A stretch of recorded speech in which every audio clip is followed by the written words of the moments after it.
Hola a todos, compañeras, ¿qué tal? ¿Cómo están? Un breve resumen de lo que hice alrededor de la explicación de una hora acerca de lo que es prueba saber.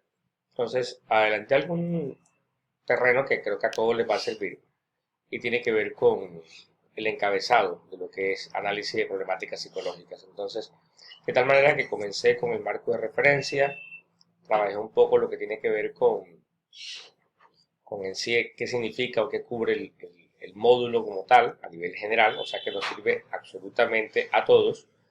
Entonces expliqué un poco, yo diría que esa parte ya no habría que hacerla porque pues, ese encabezado ya se hizo y se explicó en qué consiste los tres elementos fundamentales que se tienen en cuenta alrededor de la aplicación, que son contexto, enunciado y opciones de respuesta. Este documento se lo mando a todos para que pues, todos tengan esa referencia de qué fue lo que se hizo.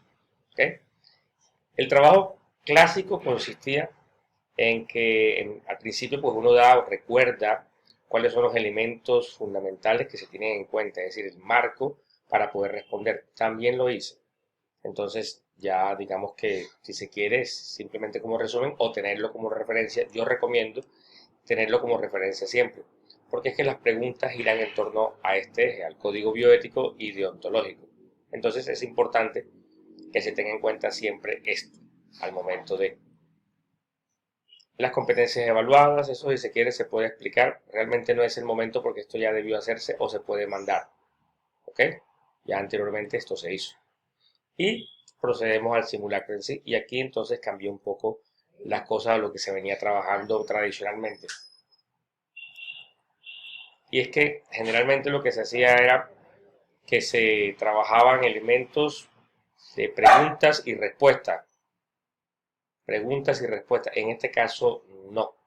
Yo intenté hacerlo como aula invertida, enviarlo con anterioridad, pero no resulta porque el estudiante al final lo va a leer al momento de la actividad. Es decir, se puede enviar, pero no lo están haciendo de esa manera.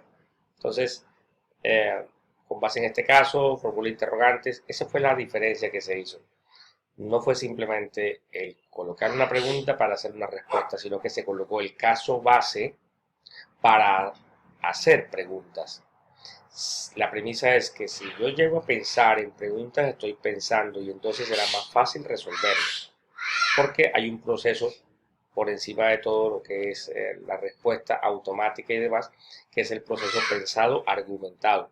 Entonces ellos a partir de eso empezaron a lanzar toda una serie de preguntas alrededor de, toda una serie de preguntas que hicieron, eh, digamos, más rico el debate, que dieron como fruto que las personas antes de entrar a responder, incluso al momento de responder o de empezar a hacer la respuesta propiamente dicha, porque después se la tengo, que es esta. Casos como este, por ejemplo. Pero antes de llegar a esto, el estudiante ya es capaz de formular básicamente la pregunta en sí. Entonces, algunas cosas coincidieron, algunos casos no, pero es capaz de. O sea, la intención fundamental, la gracia de todo, es formular preguntas o que lleve al estudiante a formular preguntas. Ellos preguntan, pero también empiezan a responder. Se colocan en diferentes puntos de vista. Y lo otro tiene que ver con comprensión de lectura, porque, digamos los casos de ejemplo, siempre hay un encabezado, que es el esquema fundamental de la prueba para nosotros.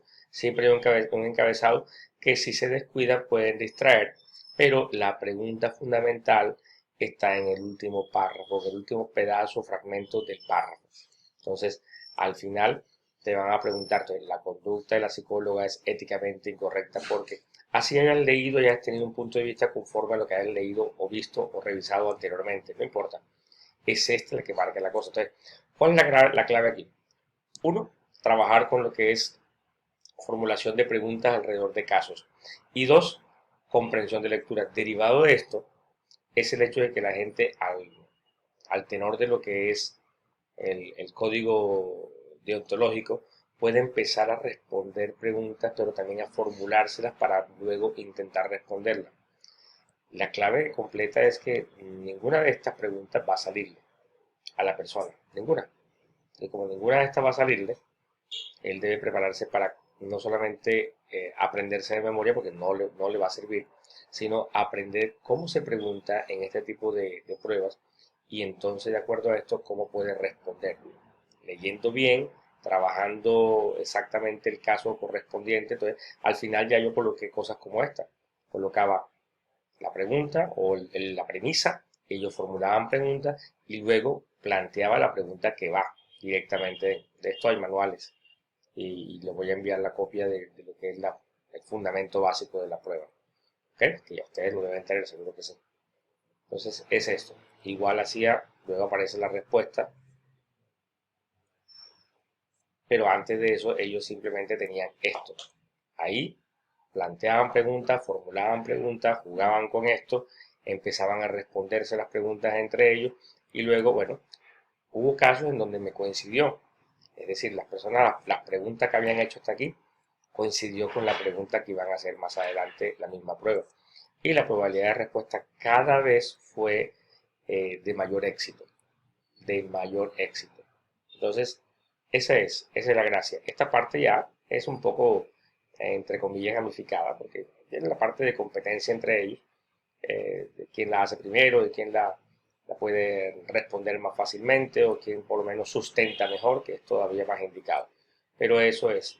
Entonces, los pasos, el primero ya lo hice, que era explicar el fundamento en sí de la prueba, pero luego viene el inciso o el párrafo principal, formular preguntas a partir de esto y luego empezar a trabajar la parte de cómo se pregunta, cómo se cuestiona y cuál es la instrumentalización en sí que se trabaja en la prueba saber, que es premisa y posteriormente la pregunta en sí.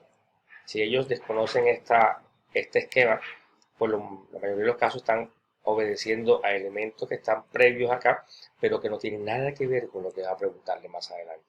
Ahí está la gracia.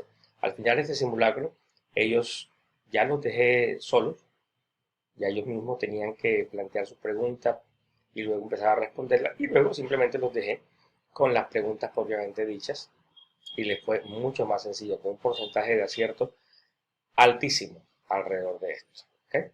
Bueno, esa es en sí la actividad.